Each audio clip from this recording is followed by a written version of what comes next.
Bien, en esta ocasión hablaremos acerca del muestreo, que es básicamente un procedimiento para seleccionar una muestra a partir de una población. Nosotros ya sabemos, que lo hemos dicho en ocasiones anteriores, que una muestra es un subconjunto de una población, ¿no? Es decir, eh, los elementos que constituyen a la muestra son elementos que constituyen a la población. Ya hemos explicado en ocasiones anteriores por qué podría ser necesario trabajar con una muestra y no con una población. Existen en realidad muchísimas razones y bueno, ya creo que no vale la pena repetirlas ahora.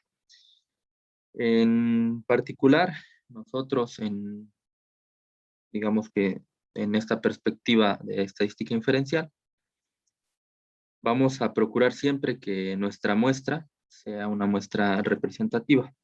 Tenemos por acá unos dibujos. En esta parte tenemos una población, un conjunto, va a ser nuestra población, lo designamos con la letra P, y de este lado tenemos otro, que lo designamos con la letra M y es la muestra, ¿no? Entonces aquí simplemente pues, mostramos que justamente el muestreo es un procedimiento para constituir la muestra a partir de la población. El hecho de que busquemos que la muestra sea representativa, tiene que ver con un hecho fundamental, que nosotros buscaremos que las conclusiones que obtengamos a partir de la muestra, a partir del análisis de la muestra, podamos extenderlas o generalizarlas hacia la población total. Y esto lo lograremos justamente, o uno de los requisitos para lograrlo es que la muestra sea representativa. Bien, para que dicha muestra, cualquiera que nosotros constituyamos, sea representativa, debe de cumplir con dos propiedades.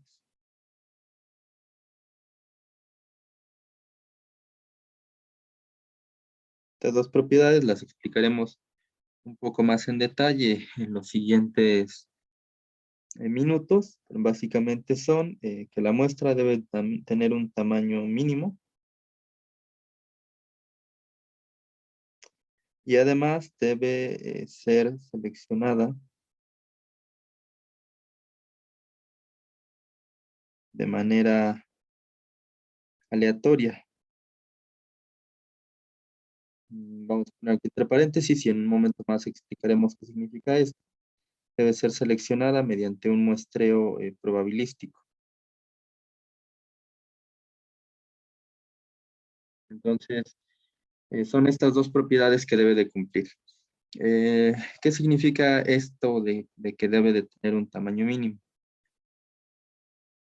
¿Y de qué va a depender? Bien, existen en realidad diversas fórmulas para poder calcular el tamaño mínimo que debe de tener una muestra. Y justamente, bueno, antes de hablar de eso, creo que es importante explicar por qué debe de tener un tamaño mínimo.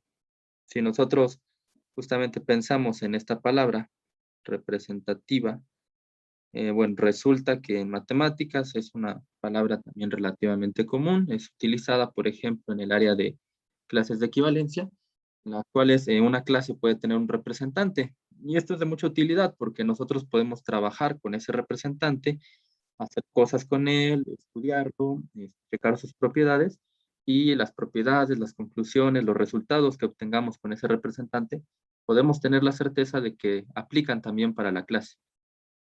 En este caso, la idea es similar. Nosotros queremos que justamente la muestra, en tanto sea representativa, bueno, se puedan generalizar las conclusiones o los resultados hacia la población.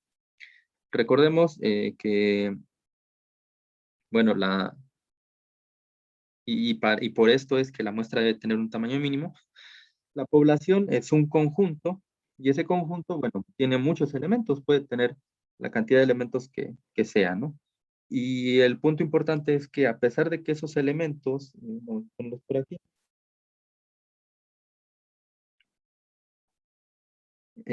bueno, a pesar de que forman parte de una población, ¿y qué significa que forman parte de una población y que constituyan en ese sentido un conjunto? Eso significa que poseen una propiedad en común, ¿no? Pensemos, por ejemplo, en una población, digamos, de estudiantes de la UNAM, ¿sí? Entonces, ¿qué define que un elemento, en este caso que un estudiante, pertenezca a esta población o no? Bueno, que esté inscrito en la UNAM. Y es una propiedad elemental de los conjuntos. Para que un cúmulo de elementos sea considerado un conjunto, debe de estar en principio bien definido. Que esté bien definido significa que sepamos qué elementos van dentro del conjunto y cuáles no van dentro. Entonces, bueno, a pesar de que estos elementos tienen esta propiedad en común, por ejemplo, ser estudiantes de la UNAM, es decir, estar inscritos en esta universidad, evidentemente cada uno de estos elementos son heterogéneos, ¿no? O sea, es decir, y dentro de muchas propiedades. Podemos tener algunos incluso en términos de su género, ¿no? Ser masculino o femenino, tener edades diferentes, tienen experiencias de vida distintas y una cantidad de variables inmensa que los puede distinguir y que da variabilidad a estos elementos. Entonces, si nosotros constituyéramos o seleccionáramos a una sola persona como representante de la población, bueno, sería complicado, bastante improbable, que ese solo elemento genuinamente representara a todos los demás, por justamente la variabilidad de la que estoy hablando. Y en ese sentido, bueno, con estos procedimientos o con estas fórmulas de las que hablaré en un momento más, nosotros definimos un tamaño mínimo. Ese tamaño mínimo que debería de tener la muestra depende, entre otras cosas, del tamaño de la población. El tamaño de la población lo vamos a designar con la letra N. Vamos a suponer que su tamaño es, no sé, 200, ¿no? Contiene 200 elementos. Y entonces, bueno, con algunas fórmulas y algunos procedimientos, que en realidad no veremos en detalle, pero bueno, ahorita veremos una forma de obtenerlo fácilmente. Nosotros podemos estimar un tamaño que debe tener la muestra. Voy a inventarlo, esto solamente es para ejemplificar. Supongamos que debe de tener 63 elementos y que ese es el tamaño mínimo para que la muestra sea representativa de esta población de 200.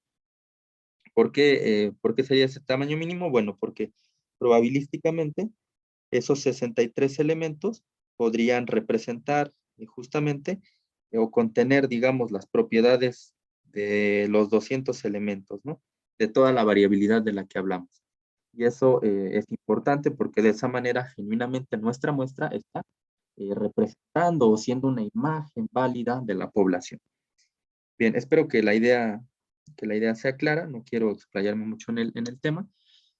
Y entonces, bueno, nosotros vamos a ver en un momento más justamente cómo obtener el tamaño mínimo. Como ya dije, existen fórmulas, sin embargo, actualmente es algo mucho más fácil, incluso existen páginas de internet, como veremos en algún momento más.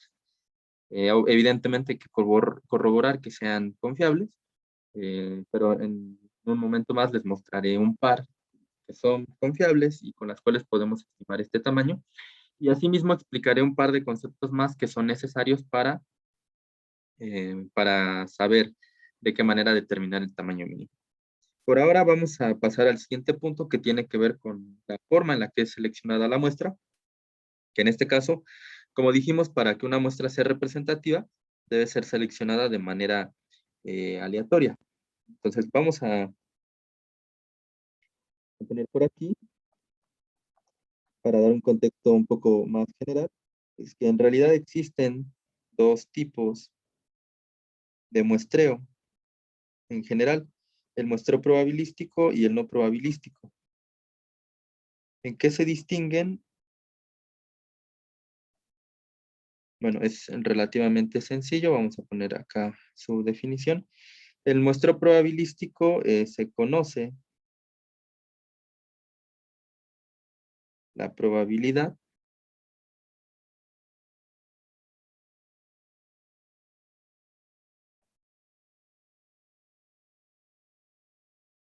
de que los elementos de la población, voy a poner así de la P, constituyan la muestra, ¿no? La M. Me pongo de esa manera para no escribir más. Y en el no probabilístico, bueno, es simplemente una negación de la definición anterior. Entonces decimos que en el no probabilístico no se conoce la probabilidad,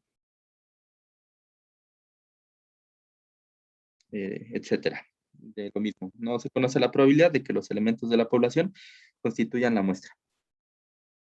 Bueno, ¿cuáles tipos hay de muestreo no probabilístico? No los vamos a explicar porque no, bueno, no es un tema, digamos, indispensable. Es necesario que lo sepan, pero por cuestiones de tiempo no vamos a poder explicarlo. Eh, pero en general, bueno, como ya verán aquí arriba, nosotros no vamos a usar muestreos no probabilísticos y además es altamente probable que los vean en alguna otra asignatura de la carrera. Entonces, ¿cuáles son? Bueno, existen, por ejemplo, el intencional,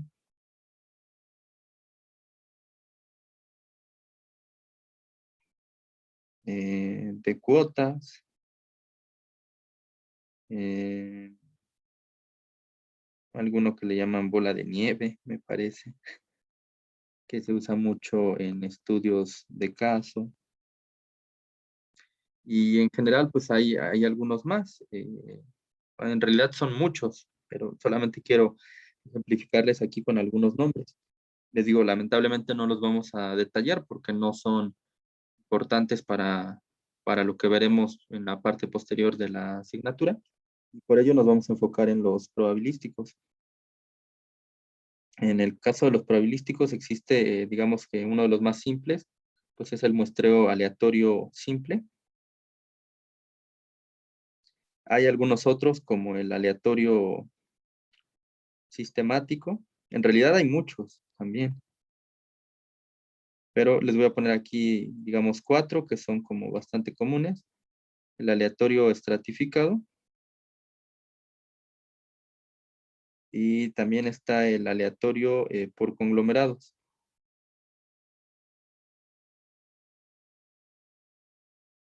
Nosotros nos vamos a enfocar únicamente en dos por cuestión de tiempo y en realidad porque relativamente serán suficientes para los temas que vamos a ver.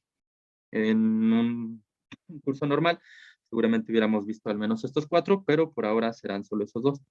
En alguna clase, digamos, extra, si alguien lo desea, podríamos ver sobre todo el de conglomerados, que es bastante interesante y que tiene una utilidad práctica también bastante extensa. Entonces, por ahora serán estos. Eh, Déjenme pensar si no se me está pasando algo. No, vamos a ejemplificar rápidamente este asunto de que se conoce la probabilidad de que los elementos de P constituyan la muestra. Supongamos que tenemos aquí una población con, digamos, 5 elementos. Entonces tenemos aquí una población con 1, 2, 3, 4, 5 elementos. Y entonces nosotros queremos comenzar a constituir nuestra muestra. Y vamos a pensar que esa muestra debe tener 2 elementos. Entonces, si nosotros intuitivamente pensamos que queremos seleccionar a un elemento de manera aleatoria, que ahorita veremos un poquito más en detalle, pues ¿qué sucede? Que si calculamos la probabilidad de seleccionar alguno de ellos, a pensar que les ponemos números 1, 2, 3, 4 y 5, pensamos que queremos calcular la probabilidad de que al escoger a uno de manera azarosa, ese sea el 1, ¿no? Entonces, por eso le pongo la probabilidad de que X, es decir, el elemento que yo escoja, sea el elemento 1, ¿no? Que lo voy a poner aquí de rojo. Pues la probabilidad de que yo escoja a ese elemento, pues recordemos la definición de probabilidad por acá. La probabilidad de un evento A es igual a la cardinalidad de A sobre la cardinalidad de omega. Entonces, bueno, ¿cuántos elementos de la población cumplen con ser de color rojo? Solamente uno. Pues la cardinalidad de A es 1. Y luego, la cardinalidad de omega, pues, bueno, como tenemos 5 elementos en la población, pues su cardinalidad es 5. Y entonces tenemos que la probabilidad es 0.2.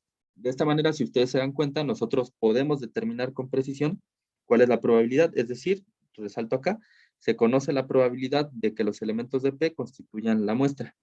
Eso no sucede en el caso de acá, de los no probabilísticos. Les digo que por cuestión de tiempo no podemos verlo, pero bueno, espero que mi palabra baste para que me crean que no se puede hacer. Entonces, vamos a proceder aquí de manera indirecta. Ya primer tipo de muestra, pero vamos a hacerlo ahora de manera un poco más detallada. Tenemos por aquí el muestreo aleatorio simple. Bien, este consiste en que a través de cualquier mecanismo que ustedes quieran, bueno, tomemos uno por uno a los elementos de la población y vayamos constituyendo la muestra, ¿no? Entonces tenemos aquí ahora este ejemplo con una población que tiene 7 elementos y pensemos que queremos constituir una muestra con 3 elementos.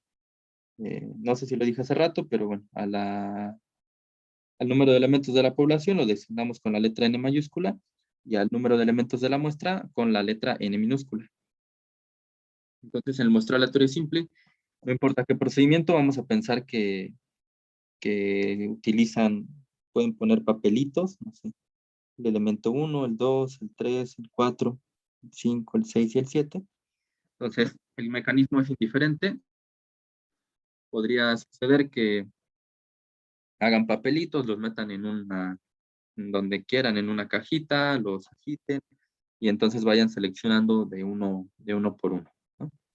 O podrían utilizar, hace algunas décadas se utilizaba algo que se llama tablas de números aleatorios, y bueno, actualmente creo que todo eso es innecesario porque ya hay programas que lo pueden hacer de manera rápida. Además, piensen ustedes que aquí hay 7 elementos, pero bueno, podríamos tener una población con 10,000 elementos y esos mecanismos o estrategias evidentemente serían demasiado torpes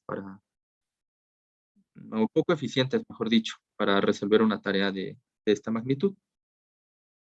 Entonces, el muestreo aleatorio simple consiste justo en eso, ¿no?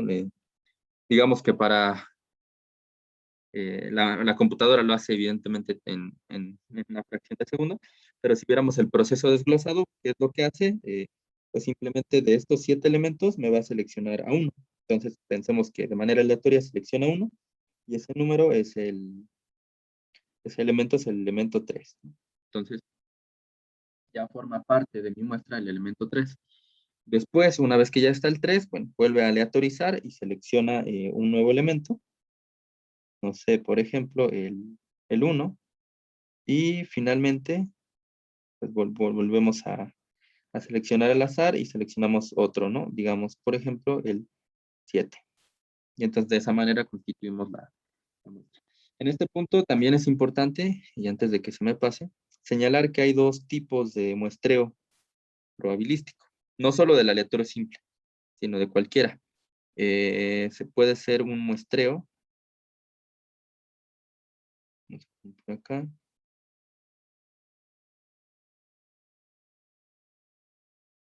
Muestreo probabilístico puede haber con reemplazo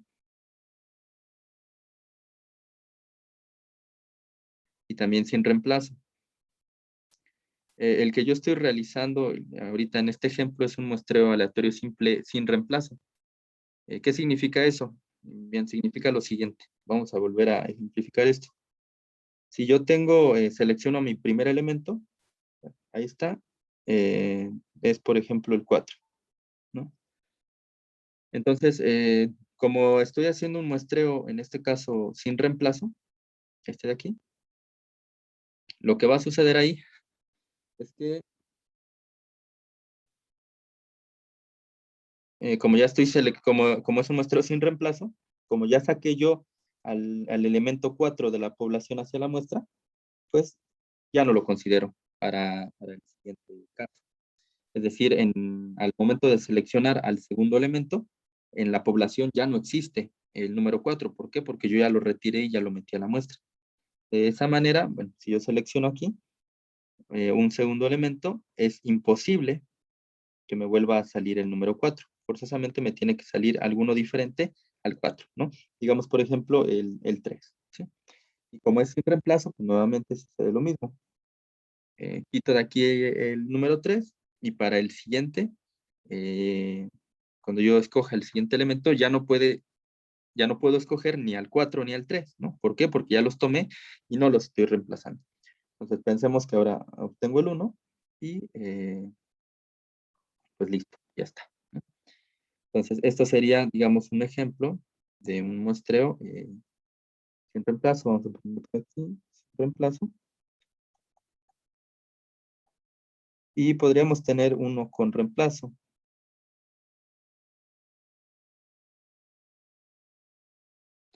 ¿Cómo sería ese caso? Vamos a explicarlo. Pensemos nuevamente que tenemos aquí nuestro conjunto, nuestra población P con un n igual a 7 y tenemos los 7 elementos. Queremos constituir una muestra con un n igual a 3. Bueno, estos todavía no los dibujo. Y por acá tenemos, bueno, el 1, el 2, 3, 4, 5, 6 y 7. Entonces, lo que sucede aquí, al ser, creo que hubiera sido buena idea ponerlo de otro color. Vamos a ponerlo así, vamos a ponerlo aquí con azul. Ahí está. Entonces, lo que sucede es que como en este caso es un muestreo sin reemplazo, perdón, con reemplazo, lo que haríamos es lo siguiente. Seleccionamos a un primer elemento al azar. ¿Cuál? El que quiera, ¿no? Al azar vamos a pensar que nos salió el número 4. Entonces, obviamente yo estaría quitando el 4 de la población para colocarlo en la muestra. Pero como el muestreo es con reemplazo, yo voy a reemplazar justamente o voy a volver a colocar a un 4 dentro de la población. De esta manera podría suceder, por ejemplo, yo al momento de seleccionar mi segundo elemento, pues este podría volver a ser el 4. ¿Por qué? Porque yo lo volví a poner en la población. Es decir, incluso podría haber una probabilidad muy remota de que volviera a escoger un tercer elemento y fuera nuevamente el 4, ¿no? Vamos a pensar ahorita que ya sería uno diferente, por ejemplo el 7. Y si se dan cuenta, en un muestreo sin reemplazo, como el que colocamos acá arriba, en la muestra no puede haber dos veces el mismo elemento, mientras que en el muestreo con reemplazo sí puede haber en la muestra dos veces el mismo elemento. Esto no es, digamos, tan común en términos prácticos, me refiero al muestreo con reemplazo, al menos dentro de la psicología, por lo cual, bueno, nosotros vamos a considerar por lo general un muestreo sin reemplazo, a menos que yo dijera algo diferente, bueno, utilizaríamos alguno con reemplazo, pero como ya mencioné, esto no va a pasar. Solamente que es importante que conozcan ambos tipos de muestreo. Entonces, en términos generales, el muestreo aleatorio simple es de esta manera. Ahora, para ya no extendernos tanto más, vamos a hablar del muestreo aleatorio estratificado.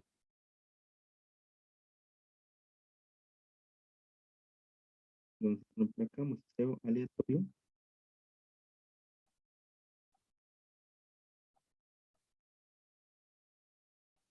estratificado.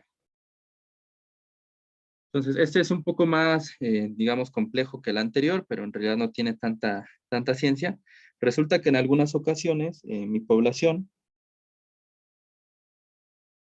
como ya dije, tiene distintos elementos, pero esos elementos tienen propiedades o características, atributos, ¿no? Distintos. Por ejemplo, vamos a pensar que algunos de estos elementos pueden ser pueden ser mujeres y otros pueden ser, vamos a ponerlos de amarillo, otros pueden ser hombres. No estoy poniendo con rojo a las mujeres, con amarillo o naranja, no sé qué sea, a los hombres. Entonces resulta que en algunas ocasiones, eh, por el tipo de estudio que estamos realizando, sería importante tener en consideración o distinguir que tenemos tanto hombres como mujeres dentro de la población, ¿no? Es decir, y de esa manera estaríamos construyendo lo que se conoce como por aquí, como un estrato, o como estratos, mejor dicho. ¿Por qué podría ser importante? Bueno, a lo mejor la variable que estamos midiendo es una variable que es diferente en hombres y en mujeres. Vamos a decir, por ejemplo, vamos a poner por acá abajo, la variable que estamos interesados en evaluar es la estatura. Y entonces, bueno, es sabido que la estatura promedio de hombres y de mujeres en una población mexicana, por ejemplo, es distinta, ¿no? Su promedio es bastante distinto. Entonces, si nosotros consideramos a todos, digamos, de la misma manera, eso quizá pueda distorsionar un poco una medida precisa que podamos obtener. Entonces, valdría la pena distinguir que dentro de la población tenemos tanto hombres como mujeres. ¿A qué me refiero? Vamos a poner un ejemplo para que se entienda mejor. Vamos a suponer que yo quiero evaluar o medir la estatura promedio de una población, pero sé que la estatura de hombres y de mujeres es distinta, y en mi población tengo tanto hombres como mujeres. Entonces, si yo no tengo cuidado, me podría pasar algo como lo siguiente. Cuando yo constituya mi muestra, podría suceder, por ejemplo, que en esta únicamente entraran mujeres, ¿no? Si yo la constituyo de manera aleatoria, existe una probabilidad que se podría determinar de que solamente haya mujeres. Entonces, si ustedes se dan cuenta, esto distorsionaría y haría que mi muestra no fuera representativa. ¿Por qué? Pues vamos a pensar, por ejemplo, que la estatura promedio por aquí, de las mujeres, vamos a ponerla así, es, no sé, unos 60 metros, ¿no? Que la estatura promedio de los hombres es igual a 1,70 metros. Entonces, si de pronto yo selecciono una muestra y solamente hay mujeres, pues seguramente la media va a ser menor de aquella en una muestra donde hubiera habido tanto hombres como mujeres. También me podría pasar un caso contrario, digamos extremo. Podría suceder que en esta muestra que yo constituya haya, perdón por los dibujos tan feos, haya únicamente hombres y sucedería algo similar, ¿no? Entonces, en este sentido, ¿cuál sería, digamos, una estrategia más adecuada? Pues la estrategia más adecuada sería que en esta muestra, vamos a llamarle aquí muestra uno, muestra 2, muestra 3, en esta muestra que yo constituya, haya tanto hombres como mujeres, ¿sí? Entonces, por el tipo de variable que yo estoy utilizando, que en este caso es la estatura que estoy evaluando o que estoy midiendo, pues resulta que una variable ahí, o un atributo de los elementos que constituyen la población, es importante. Es importante porque si yo no lo tengo en consideración y no lo controlo, pues me pueden pasar ya sea lo de aquí o lo de acá, ¿no? Entonces, si yo identifico que hay una variable, perdón, que hay un atributo de mis elementos eh, que puede distorsionar la medición que yo haga de la variable en la cual estoy interesado, es importante que a partir de esa variable yo defina lo que se considera como estratos. Entonces, por ejemplo, aquí tengo la variable estatura. Yo sé que aquí digamos el atributo, vamos a llamarle sexo, que tiene los niveles, llamémosle hombre y mujer, puede distorsionar la medición que yo haga sobre esta variable. Y entonces, en ese sentido, yo debo de generar dos estratos, que los voy a poner aquí de color rojo.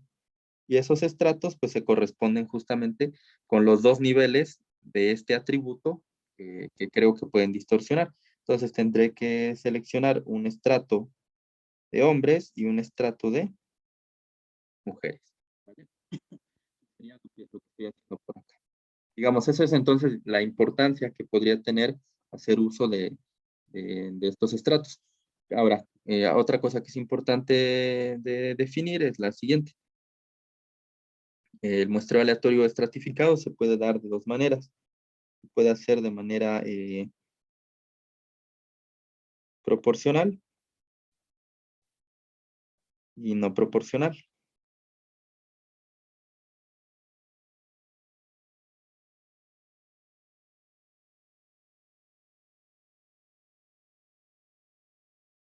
Un segundo.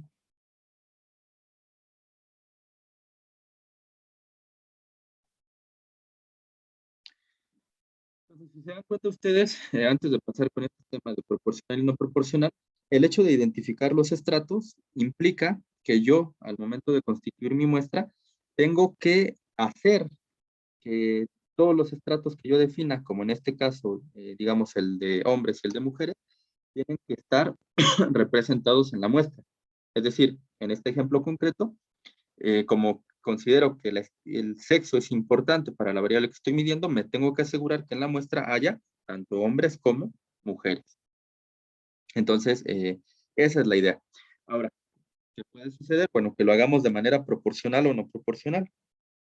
Nosotros, en general, vamos a procurar siempre hacerlo de forma proporcional. ¿Qué significa esto? Bueno, significa lo siguiente. Vamos a colocar, creo que hice muy grandes los dibujos, pero que, bueno, vamos a poner mejor otra hoja. Vamos a poner por aquí el muestreo aleatorio estratificado por zona y rápidamente vamos a poner un ejemplo. Vamos a suponer que tengo una población, tiene un n igual a, no sé, digamos 30, ¿ok? Que es el mismo caso que tenía acá atrás, en la otra hoja. Pero de esos 30, vamos a pensar que tenemos un n de mujeres igual a, digamos, 20 y un n de hombres igual a 10, ¿sí? Entonces, esas 30 personas que constituyen la población, 20 son mujeres y 10 son hombres. Entonces, para que mi muestreo estratificado sea proporcional, lo que yo tengo que hacer es lo siguiente. En primera instancia, tengo que ver qué porcentaje de la población son mujeres, ¿no? ¿Cómo calculo eso? Es relativamente sencillo, ¿no? Entonces, el porcentaje de mujeres va a ser igual, eh, pues aquí simplemente tendríamos 20 sobre 30 por 100%, y eso para no desarrollar es 66.66%. Y por otro lado tendríamos por acá el porcentaje de hombres que están en la población, sería 10 sobre 30 por 100%, y eso es igual a 33.33%. Entonces, para asegurar que mi muestra sea proporcional, una vez que ya tengo estos porcentajes, tengo que hacer lo siguiente. Vamos a suponer que la muestra deba de tener un tamaño de S, de 12, un n igual a 12. Entonces, lo que yo tendría que hacer es que debería de tener un 66%, 66.66% aproximadamente. No hay ocasiones en las que no se puede, pero de mujeres. Y por otro lado, debería de tener un 33.33% de hombres. Entonces, ¿cómo aseguramos esto? Bueno, simplemente tendríamos aquí que decir, bueno, ¿cuál es el 66% de este 12? Pues sería como multiplicar 12 por 0.6666, y sería igual a 8.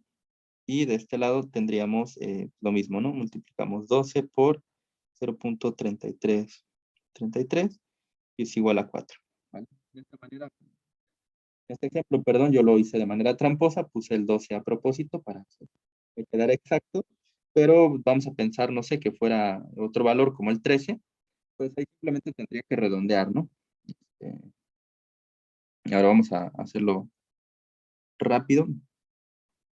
Tendríamos aquí el 13 y pues de este lado simplemente tendríamos 13 por punto 6666, que sería 8.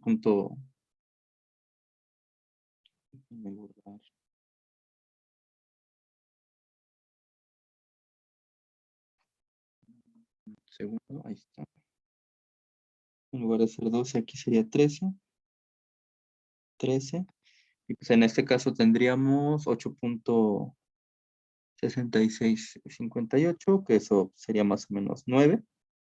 Y tendríamos 13 por punto 33. que es 4.3329 y eso es más o menos 4, ¿no? Entonces, horrible, ¿no? Entonces, si se dan cuenta, simplemente estoy redondeando de manera que al final el total de elementos sea 13, ¿no? ¿Por qué? Porque son los 3 elementos que yo quiero. Entonces, la idea en general es esa, no importa cuál sea el valor exacto, a veces habrá que redondearlo, eso es lo de menos, pero de manera general, pues queda proporcional, digamos, el asunto. ¿Cómo sería no proporcional? Pues cualquier caso diferente a estos. Vamos a poner con el mismo ejemplo. Pensemos que tenemos estos mismos 30 elementos, todo esto de aquí igualito, ¿no? Entonces, ¿cómo quedaría el caso no proporcional? Pues sería relativamente sencillo. Vamos a pensar aquí era 12. Vamos a pensar que quiero un n igual a 12. Y entonces, pues de pronto yo decido que quiero 50% de hombres y 50% de mujeres. Y entonces tenemos 12 por 0.5, que es igual a 6. Acá abajo es lo mismo, es igual a 6. Bueno, vamos a escribirlo bien. 12 por 0.5 es igual a 6, ¿no? Y por acá serían 6 mujeres y por acá 6 hombres, ¿no? Entonces, ¿por qué no es proporcional? Pues porque en estos casos de aquí abajo estoy considerando 50% de hombres y 50% de mujeres para constituir la muestra, pero en mi población no hay 50% y 50%, hay 66 y 33. En ese sentido, la muestra no es proporcional a la población, es decir, la proporción de hombres y de mujeres que existen en la población no se mantienen en la muestra. ¿Ok? Entonces, de manera general, ese es el caso del muestreo aleatorio estratificado, y ahora lo que haremos será ver brevemente cómo podemos calcular esto en el SPSS. Entonces vamos a cambiarnos de este lado, y por acá ya tengo preparado pues algunas cosas. Entonces lo primero que hay que hacer es decir lo siguiente: vamos a trabajar nosotros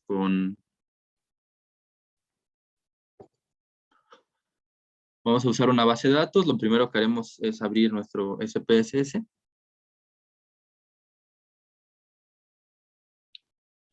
Entonces, una vez que ya está abierto, aquí, bueno, ya saben, si les sale alguna ventana o lo que sea, simplemente hay que cerrarla.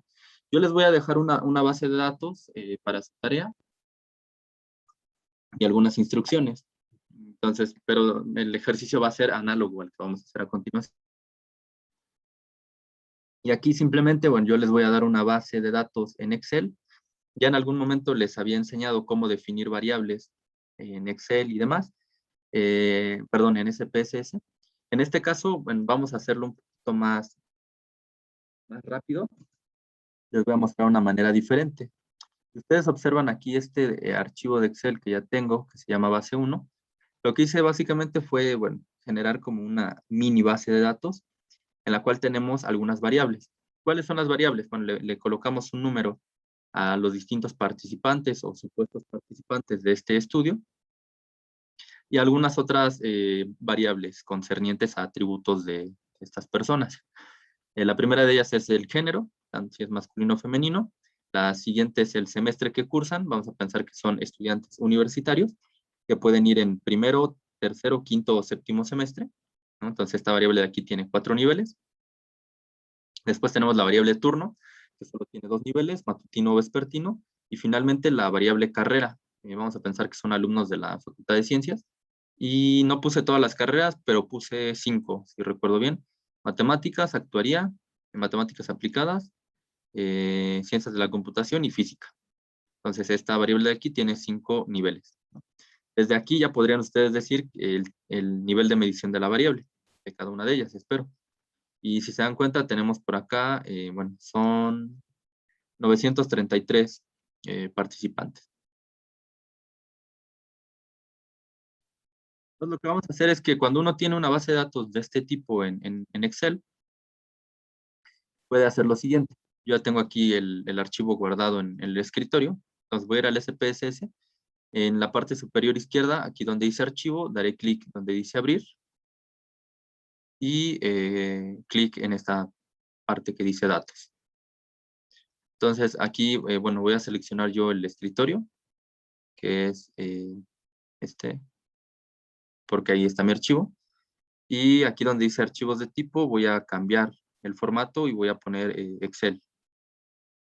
Y entonces ya me aparece aquí el documento, le voy a dar un clic para seleccionarlo y voy a presionar aquí donde dice abrir.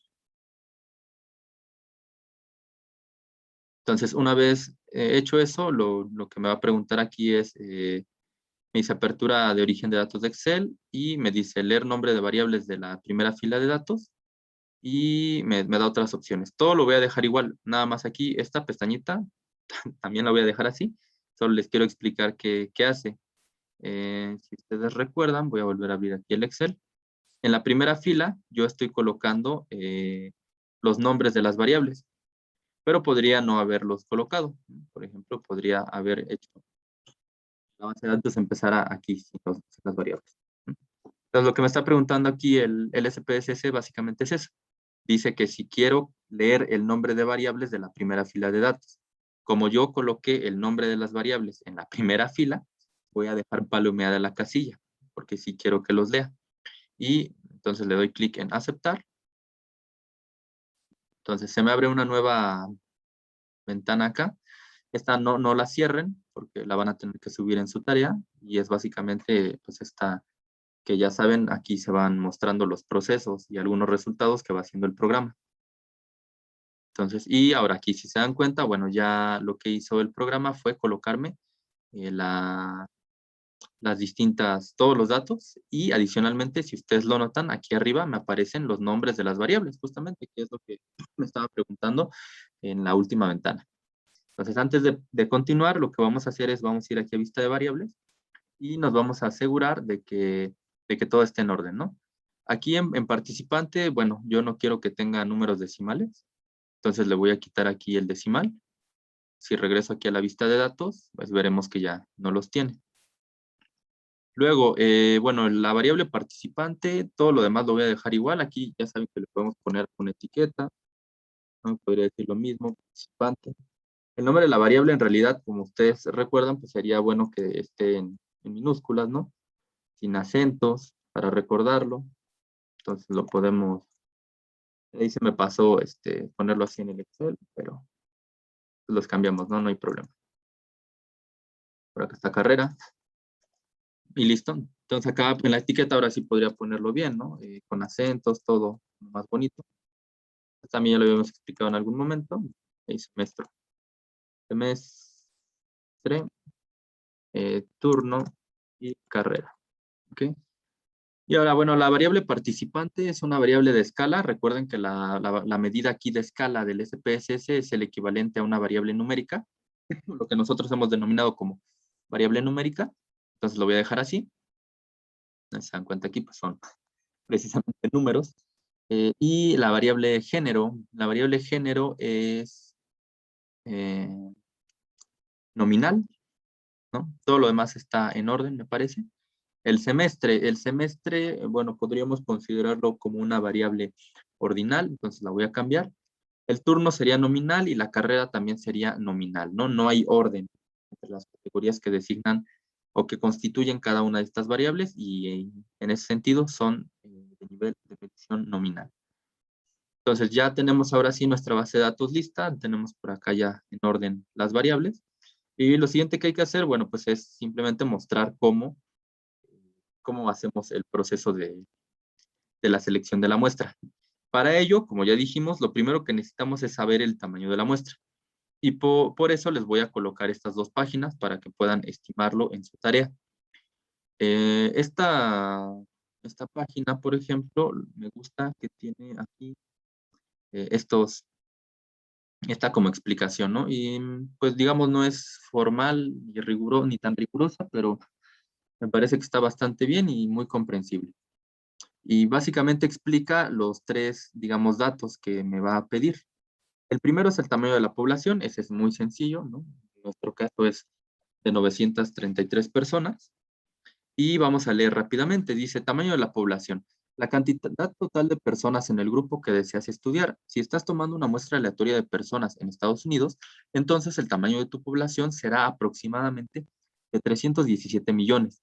De igual forma, si estás realizando una encuesta en tu empresa, el tamaño de la población es la cantidad total de empleados, ¿vale? Entonces, en nuestro caso, como en esta base estamos considerando que tenemos a toda la población, y son 933, pues colocamos ese número. Luego, el nivel de confianza, ¿qué significa esto? Bueno, vamos a leer primero, perdón, el margen de error, ya que está primero. El margen de error dice, un porcentaje que te dice en qué medida puedes esperar que los resultados de tu encuesta reflejen la opinión de la población general. Entre más pequeño sea el margen de error, más cerca estarás de tener la respuesta correcta con un determinado nivel de confianza.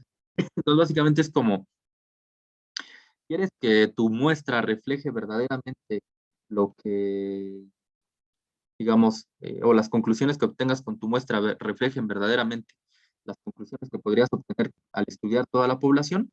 Ah, pues lo que necesitas es un margen de error muy pequeñito. Mientras más pequeño sea ese margen de error, más genuinamente la muestra va a reflejar a la población, ¿no? O más genuinamente la va a representar. Entonces, lo tenemos por acá. Nosotros siempre vamos a seleccionar un nivel, un margen de error de 5%. Ese es un margen, digamos, relativamente aceptable en ciencias sociales, en la psicología, por ejemplo. Y, eh,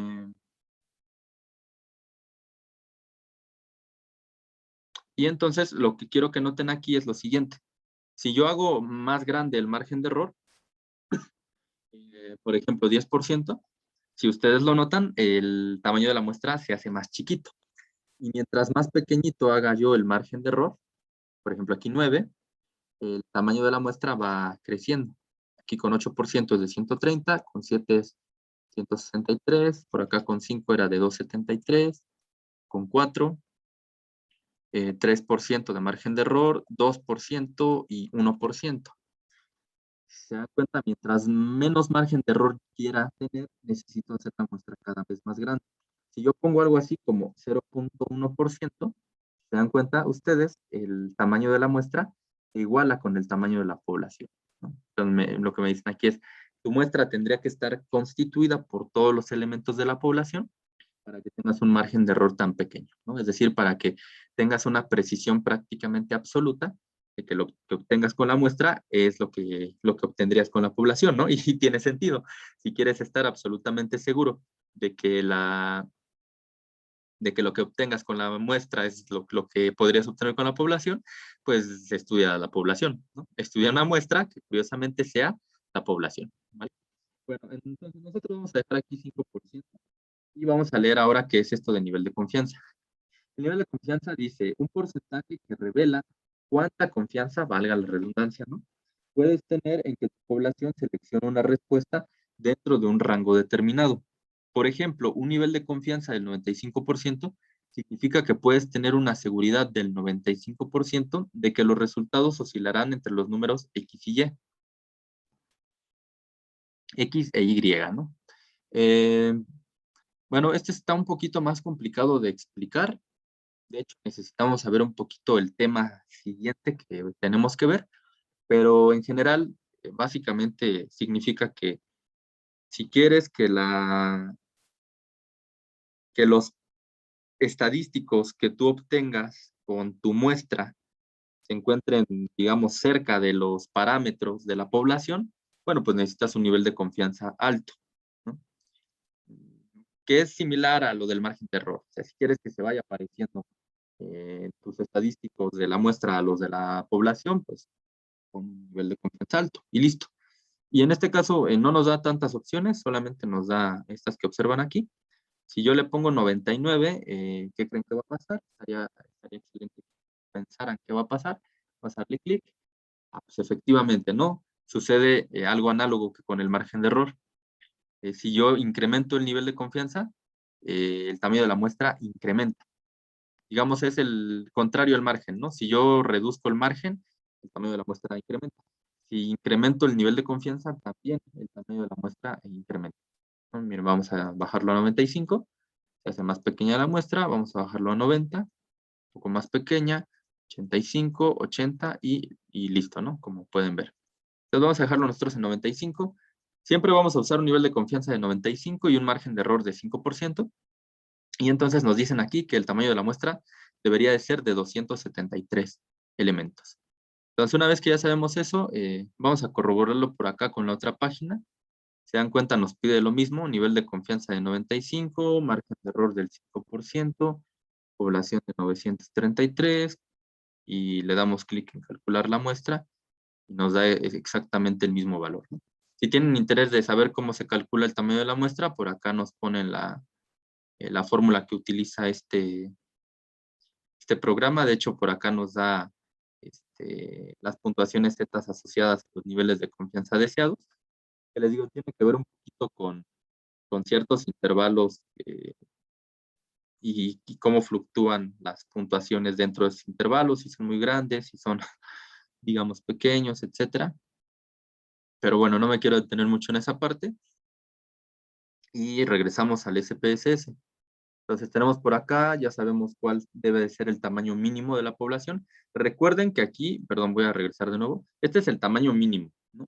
¿Podría ser mayor? Sí, claro que sí, podría ser mayor y eso sería benéfico, ¿no? Pero bueno, recuerden que esto, visto en términos prácticos, pues uno siempre quiere hacer las cosas de la manera más eficiente, ¿no? Gastando la menor cantidad de recursos, de esfuerzo, de trabajo, etcétera, ¿no? Y si tenemos la certeza de que con este dato podemos tener conclusiones relativamente acertadas, bueno, pues podemos usarlo, ¿no? Entonces, regresamos ahora sí. Para que nosotros podamos realizar un muestreo aleatorio simple, ojo, el simple, es relativamente fácil con el programa. Vamos a ir aquí, déjenme recordar. Sí, aquí donde dice datos y seleccionaremos acá donde dice seleccionar casos. Damos clic aquí y si se dan cuenta aparece esta ventana que básicamente tenemos aquí seleccionada la variable participante y me dice aquí seleccionar todos los casos, si se satisface la condición, muestra aleatoria de casos, etcétera. Nosotros queremos una muestra aleatoria, entonces vamos a dar clic en este y daremos clic aquí donde dice ejemplo. Y entonces me sale una nueva ventana que dice seleccionar casos muestra aleatoria. Y me dice que me puede dar aproximadamente determinado porcentaje de todos los casos que tenga. Yo le podría decir, por ejemplo, no sé, dame el 25% de todos los casos y entonces va a seleccionarme de los 933 el 25%, ¿no? Que correspondería a algo así como 466.5, 333.25, ¿no? Si no me equivoco. Entonces, bueno, pero nosotros no queremos un porcentaje, nosotros ya estimamos el tamaño que queremos que tenga la muestra. Entonces le vamos a dar clic aquí donde dice exactamente y le vamos a pedir que nos dé 273, porque este es el valor de, aquí me dice exactamente 273 casos de los primeros. Y esto lo pone porque yo le podría pedir que solamente me considere los primeros 500 participantes, o los primeros 400, los primeros 300, o el número que ustedes quieran.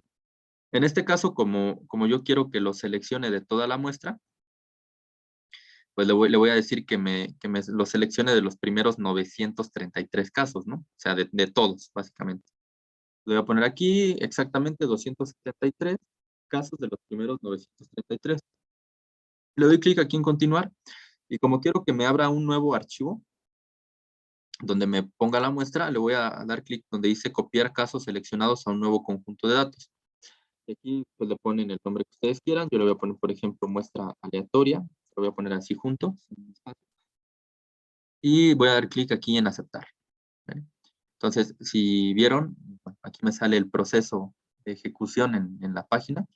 Dice, ¿no? Data set name, conjunto de datos, etcétera, etcétera. Muestra aleatoria, bueno. Y aquí me abrió un nuevo archivo. Si ustedes observan, aquí en la parte de arriba dice muestra aleatoria, ¿no? Que fue el nombre que yo le puse. Entonces lo voy a abrir y por acá tenemos el título, muestra aleatoria. Bueno, es un título como provisional. Y si pueden observar, pues ya no están todos los participantes, ya solamente están algunos. Aparece aquí el 1, el 4, el 5, el 9, el 10, etcétera. Si yo voy hasta abajo, si se dan cuenta, tengo 273 filas. ¿Eso qué quiere decir? Que se seleccionaron 273 participantes, ¿no? Que fue lo que yo le solicité al programa. Es decir, me constituyó una muestra aleatoria, ¿vale? Entonces no tiene mayor ciencia en realidad. Esa es, digamos, la dinámica. Y bueno, vamos a ver ahora cómo constituir una muestra estratificada, que es un poquito más largo. Para ello vamos a irnos aquí donde dice analizar. Aquí es importante, bueno, que no cierren ninguno de los archivos que se han abierto, porque ahorita los vamos a guardar. Vamos a ir aquí donde dice analizar, en el menú, después donde dice muestras complejas, y damos clic aquí donde dice seleccionar una muestra. Entonces se abre esta nueva ventana y, bueno, nos pregunta aquí, ¿qué desea hacer? Nosotros vamos a hacer aquí una muestra. Este asistente lo que va a hacer es en realidad crear, digamos, como un modelo de, sí, como un modelo o como un diseño de muestreo. Entonces, también aquí bueno, eso es un poquito relevante, pero a ver, vamos a hacerlo. Aquí sería, le voy a poner un nombre, muestreo estratificado. Ya le digo que se va a crear como un diseño. Bueno, vamos a hacer así. Le pongo ahí muestreo estratificado, le doy clic en siguiente y me aparece esta nueva ventana. Entonces, básicamente aquí lo que dice es, pues tengo distintas variables y aquí me dice estratificar por. Entonces, si ustedes recuerdan el ejemplo que planteamos ahorita en la pizarra, yo estaba estratificando por el sexo, bueno, por el género. Entonces, yo podría aquí nuevamente estratificar justamente por el género.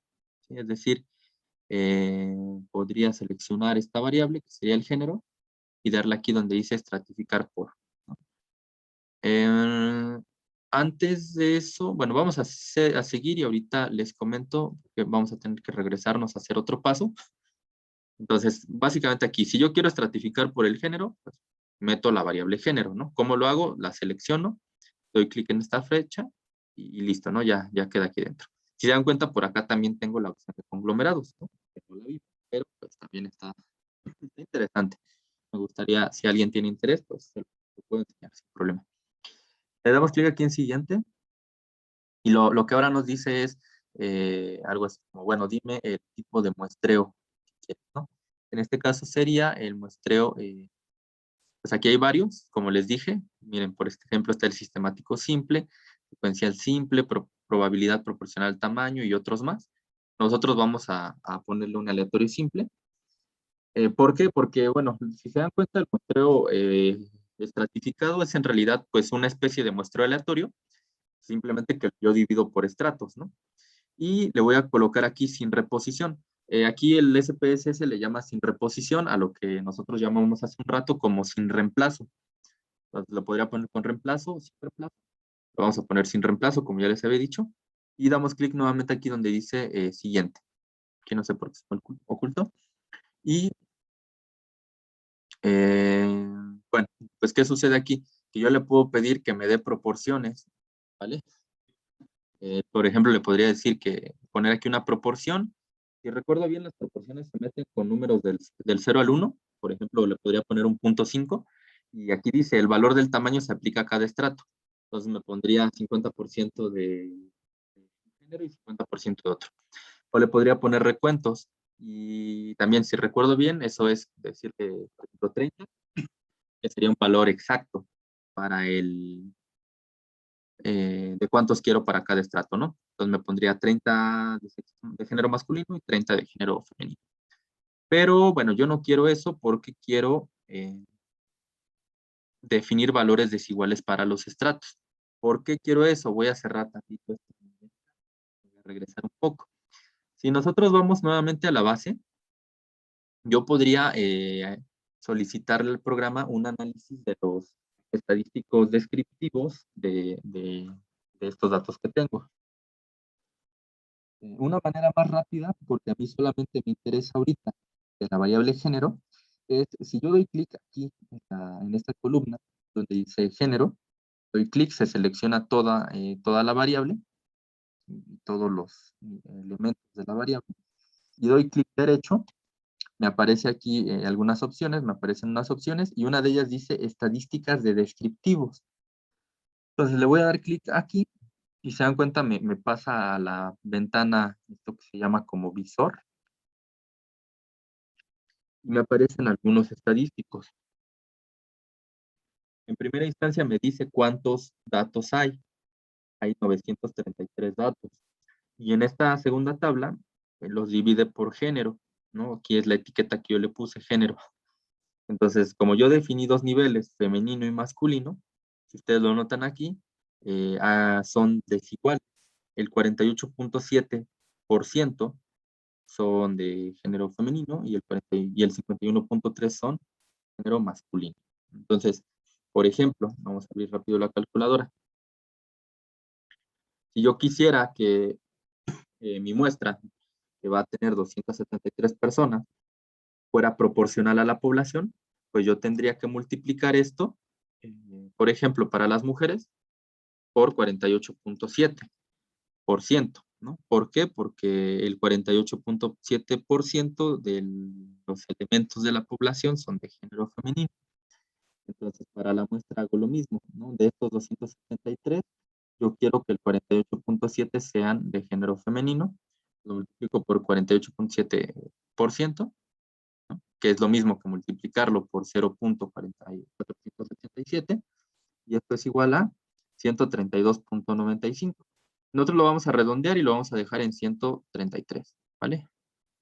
Entonces ya sabemos que tiene que haber 133 de género femenino, y evidentemente si en mi población va a haber 273 y yo le quito los 133 que serán de género femenino, pues me queda obviamente que del género masculino debe de haber 140, es decir, todos los restantes. Entonces, una vez que ya sabemos eso, vamos a regresar aquí a la base. Recuerden que aquí estoy en la base completa, ¿no? De la población. Creo que eso no lo había especificado. Vamos a ir nuevamente a análisis, muestras complejas, seleccionar una muestra. Aquí le ponemos nuevamente muestreo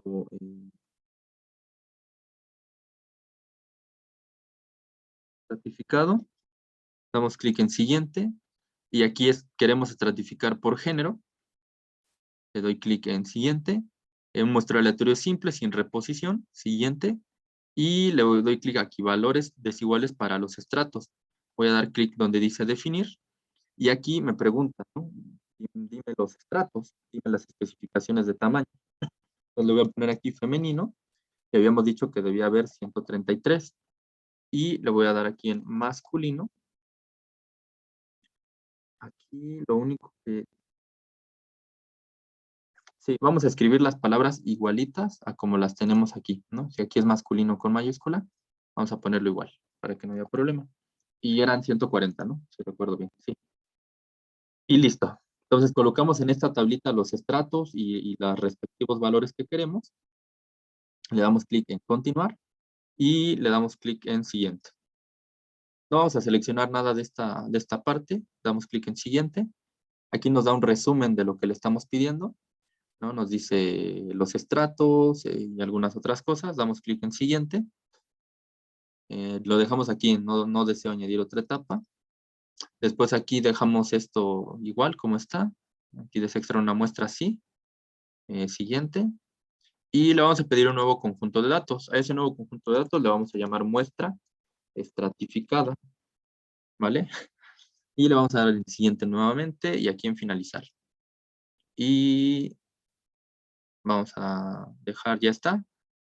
Aquí de nuevo, si lo pueden ver, pues nos está dando, nos está sacando otro nuevo proceso, nos está poniendo aquí otra tabla y vamos a ver el archivo nuevo que generó, que es este de aquí, título muestra estratificada. Entonces, pues nuevamente pueden notar que no están todos los participantes, sino solo algunos, ¿no? El 5, el 10, el 11, etcétera. En total debe de haber 273, hicimos todo bien.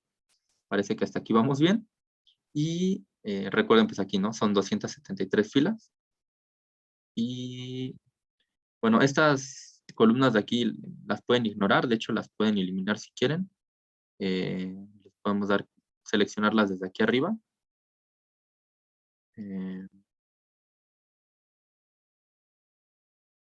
Bueno, vamos mejor acá a la vista de variables. Y aquí selecciono las tres. Bueno, ahí las pueden seleccionar de una por una o pisando la tecla control, seleccionan las tres, dan clic derecho y borrar. Y ya con eso las quitan, ¿no? Simplemente nos decían ahí algunas cosas de las probabilidades de selección y demás, pero por ahorita no nos importa. Para corroborar que se mantuvo la proporción, que lo hicimos de manera correcta, vamos a dar clic aquí en género nuevamente, damos clic derecho y de nuevo le pedimos las estadísticas de descriptivos. Entonces vamos aquí al documento visor y nos debe aparecer una nueva tabla. Entonces si notan aquí, bueno, tenemos las frecuencias, nos dice que hay 273 datos válidos y por acá nos dice del género, entonces nos dice que femenino hay 133 que corresponden al 48.7 y del masculino 140 que corresponden al 51.3, que si ustedes recuerdan en la tablita de acá arriba eran lo que teníamos, ¿no? Eran, bueno, frecuencias distintas, pero los porcentajes son los que importan, 48.7 y 51.3. Son los mismos que tenemos por acá. Entonces, de esa manera concluiríamos. Aquí lo único que tendrían que hacer es guardarlo. Todos, también el del visor, le van a dar clic aquí en guardar, archivo, guardar. Se van al escritorio y lo guardan, pues, como quieran. Si quieren, como resultados o como visor, no hay problema. Lo guardan en el escritorio, ya lo pueden cerrar y van a guardar los demás archivos. Este de aquí, que es la base de la población, yo le voy a poner base de datos, que fue el primero que abrimos, lo guardo, ya lo voy a cerrar. Después este, que es el de la muestra aleatoria, también lo guardan. También yo lo voy a guardar aquí con el título base muestra aleatoria. Aquí ya pueden ahora sí poner espacios y todo sin problema. Lo cerramos y finalmente este archivo que es el de la muestra estratificada, también lo voy a poner muestra estratificada y lo guardo en el escritorio. Y creo que sí, ¿no? Ahí está, ok. Entonces vamos al escritorio y si ustedes lo notan, pues tenemos aquí los 4 archivos. El del visor es de un formato diferente al de los demás, pero bueno, no hay problema. Entonces lo que ustedes harán con su tarea es justamente tomar todos estos archivos y subirlos, ¿no? Como evidencia. Aquí es muy importante que no se copien porque, pues evidentemente, con facilidad me daría cuenta si 2 de ustedes están copiando y me verían la penosa necesidad de reprobarles su tarea con 0. Entonces, bueno, espero que no se copien. Si tienen alguna duda, me la pueden comentar. En general, este es el proceso. Como se darán cuenta, es bastante sencillo. Y creo que podemos dejar hasta aquí la clase. Cualquier duda, pues la podemos consultar el día de la asesoría sincrónica o me pueden mandar un mensaje, ya lo saben, por WhatsApp o por Classroom y trato de contestarles a la brevedad posible. Entonces nos vemos en otro video.